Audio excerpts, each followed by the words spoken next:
So in this video, we're going to talk a little bit about the struggles with trucks overheating with a snowplow on it.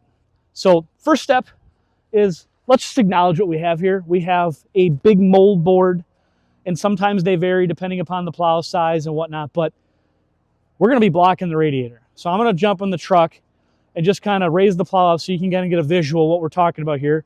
But the plow is basically blocking off the radiator, so we have no flow of air into the radiator to keep it cool. So let's just take a peek at that start. So we're just going to raise the plow up. Now that's all the way up.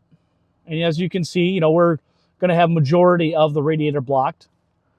And sometimes what I will do is angle it left or right, depending upon the situation, to hopefully help funnel some of that wind into the radiator if I can at all. Whether it be left or right, whichever side it's coming from. And sometimes just that change in the blade will help break up which way the wind or the air turbulence is coming over the top and actually get into the radiator. Of course, you can always try to bring it down a little bit, carry it close to the road. That's always an option. But obviously, you're going to have to be careful with that so you're not banging it off the road, and just be a little careful. And these tend to drop fast from the factory. The quill speed's kind of quick. So that's something that you want to maybe also adjust if you're trying to just get it to go down a little bit at a time. Okay, so as you saw, right, we've got a lot of different options there. So you've got all the way in the air.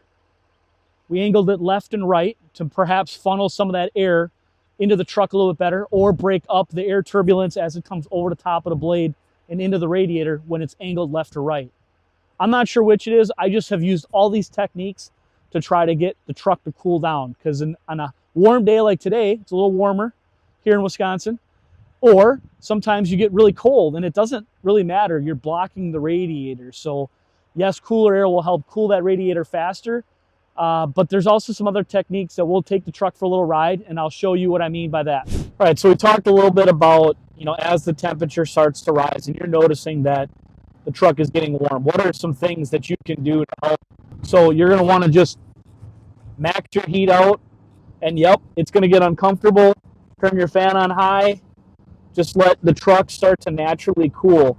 Believe it or not, it will pull a lot of heat off the engine by just turning on the heat in the side of the cab and pull that heat off the engine. If you start to get warm, just roll down some windows and act natural, like nothing's happening. Obviously, one of the big ones is if you're running down the freeway, which manufacturers don't recommend. You shouldn't be running down the freeway at 70 miles an hour with the plow on the front anyways. The proper speed is, I believe, 45. So if you have a lot of jobs where you have to travel a lot, you're going to want to be conscious of that. But slow down. Your speed and how hard you're on the throttle will definitely dictate how hot that engine is getting. It will pull more heat just naturally because of that. So slow down. Just ease off the throttle as much as possible to let the truck start to cool. Now, sometimes before I get to that point, typically at that point, I certainly don't want to wreck my truck plowing snow. So for me, I'll just carefully just dab the button, just touch it and let the plow drop just a little bit, so that I hopefully am getting some air to come over the top of the plow rather than it just kind of going around it altogether.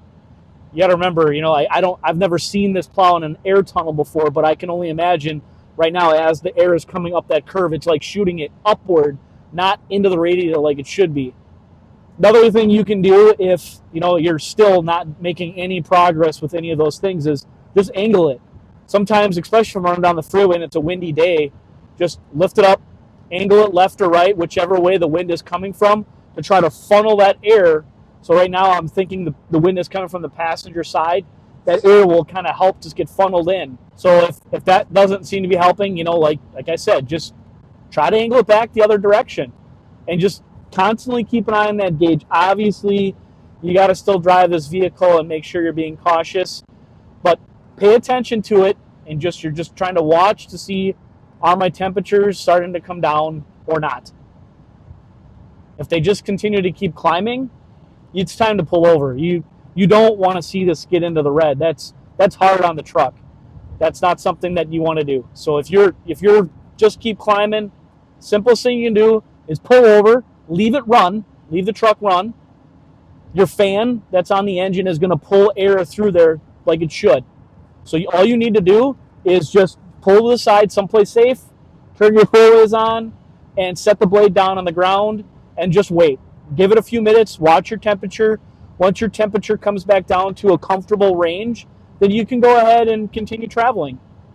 And believe it or not, I've actually even had it where, and I don't understand why, but I've had it where sometimes the very first time the thermostat opens up, it will get a little hotter, and then from there, it'll stay cool. Like if you look at the gauge right now, we're running well under 210. So, you know, we've been driving now for probably 15 minutes with no real climb in temperature. We did talk a lot about this particular plow, the Prodigy that's on the truck at the moment, but also understand that, you know, you can put a V-plow on here and do the same thing. You just might need to change the position of that V-plow then instead. V it in versus having it straight. I haven't ever really done the wings out just because you're putting so much weight further out. But you could angle one all the way out, one all the way back, like you would have a straight blade angle to the left. That'd be fine. There'll be no problem with that.